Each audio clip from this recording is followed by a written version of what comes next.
sais que tu aimes la vie, que tu détestes la guerre. Tu aimerais vivre sans souci, mais ton cœur est un désert. Tu cries à la pollution et je dis que tu as raison. Mais quand je parle du Créateur, tu crains la machination. Mais ce que tu redoutes, c'est de remettre en question tes opinions.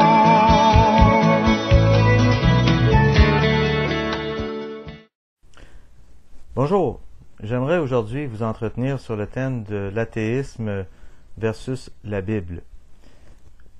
Lorsqu'on parle d'athéisme, souvent on essaie de lier ce terme avec la science et on essaie de donner une apparence très scientifique à ce terme. Mais qu'est-ce que la science aujourd'hui? Évidemment, on se réfère surtout à un corps de connaissances, à une méthode de recherche, d'investigation. La plupart des gens assument ou supposent que l'évolution, la théorie de Darwin, peut être étudiée scientifiquement, mais non pas la création. Et selon un dicton qu'on entend souvent aujourd'hui, l'évolution c'est la science, et la création c'est de la religion. Et on s'attend à ce que cela doive clore la discussion. Mais lorsqu'on regarde le monde autour de nous, avec nos 5 sens, on est vraiment émerveillé de voir l'immense complexité du monde qui nous entoure. Et on peut regarder ce monde à travers un microscope, à travers l'œil nu, à travers un télescope.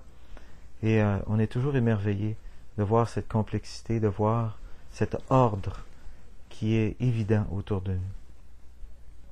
Et ce sont vraiment des faits concrets qui nous sautent au visage.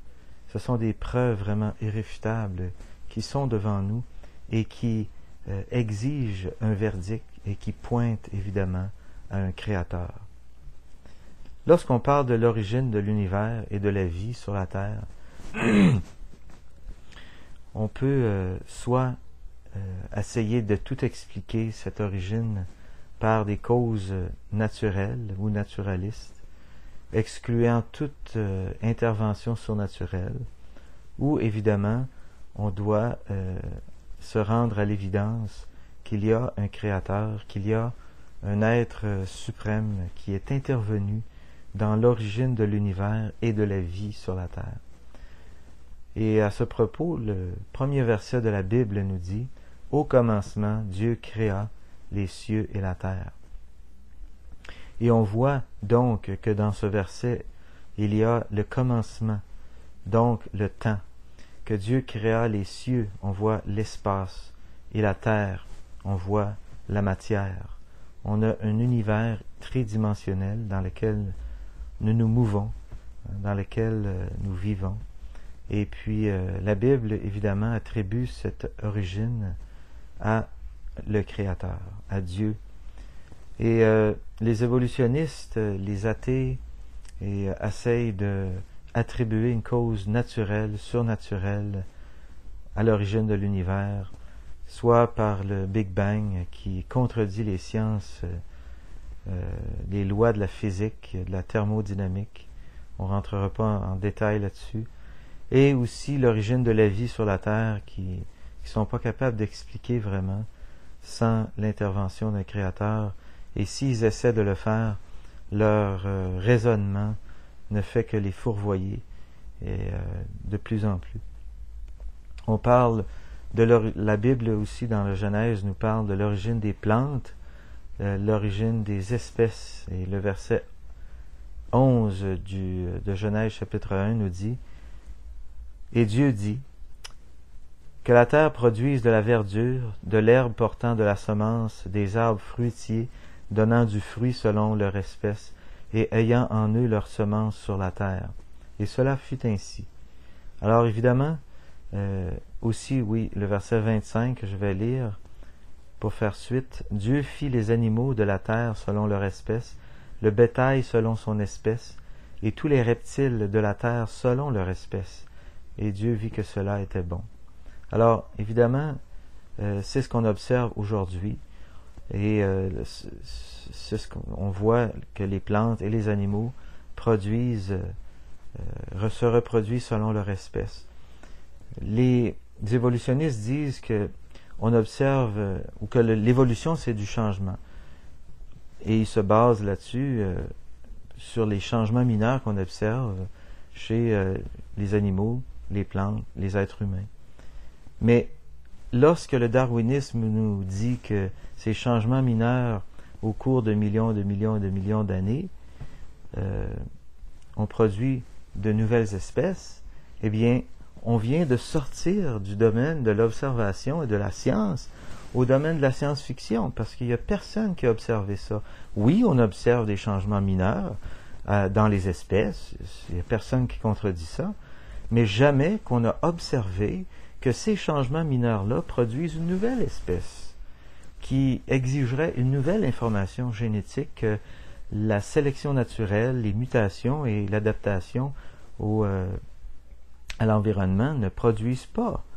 Alors, ce que je dis, la théorie de l'évolution, on la retrouve, oui, ou on la retrouve dans les livres et dans les films comme Star Wars, de la science-fiction, évidemment. Si la théorie de Darwin était vraie, pourquoi est-ce qu'on verrait pas, pourquoi est-ce qu'on ne voit pas des espèces vivantes aujourd'hui qui sont en transition d'une espèce à une autre? On en verrait des milliers, des milliers, des milliers, des milliers. Personne ne mettrait en doute la théorie de l'évolution. Alors, ce qui m'amène au verset de Psaume 14, verset 1, qui nous dit « L'insensé dit en son cœur, il n'y a point de Dieu. » Et c'est vraiment là le problème. Le problème, c'est dans le cœur. L'insensé n'a pas dit dans son intellect, mais dans son cœur. C'est un problème de ne pas vouloir voir l'évidence qui est là, de ne pas l'accepter, de ne pas vouloir attribuer la gloire de la création au Créateur. Et c'est un problème, en effet, qui affecte tous les êtres humains et qui démontre que l'homme est pécheur.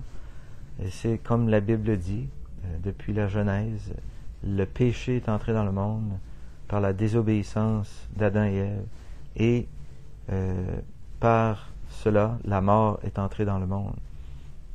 Et on le voit, c'est tout autour de nous, les conséquences du péché, de la chute sont là.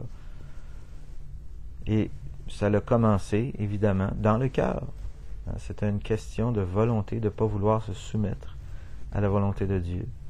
Et ça se reproduit dans nos propres vies, ça se reproduit dans nos familles, ça se reproduit au travail, ça se reproduit entre nations. C'est pas compliqué à voir. C'est pas difficile à voir. Et ça m'amène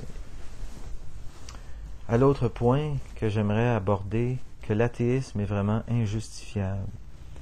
Et j'aimerais baser cette affirmation sur l'Épître aux Romains, chapitre 1, versets 19 à 22, que je vais lire. « Car ce qu'on peut connaître de Dieu est manifeste pour eux, Dieu le leur ayant fait connaître. En effet, les perfections invisibles de Dieu, sa puissance éternelle et sa divinité, se voient comme à l'œil depuis la création du monde quand on les considère dans ses ouvrages. Ils sont donc inexcusables, puisque, ayant connu Dieu, ils ne l'ont point glorifié comme Dieu, ils ne lui ont point rendu grâce, mais ils se sont égarés dans leurs pensées, et leur cœur sans intelligence a été plongé dans les ténèbres. Se vantant d'être sages, ils sont devenus fous. » Et c'est le verdict de la Bible, qui est la parole de Dieu. On voit que ce verset nous dit que l'athéisme est inexcusable. Il n'y a pas d'excuse, il n'y a pas de justification de ne pas croire à un Créateur. Comme il n'y a aucune justification de ne pas croire qu'il y a un peintre lorsqu'on voit une peinture sur un mur. Peut-être que je ne connais pas ce peintre, mais mon intelligence me dit qu'il y a un peintre. Et ne pas voir qu'il y a un Créateur, en voyant l'univers, la terre et tout ce qu'elle renferme, eh bien, il faudrait se poser de sérieuses questions.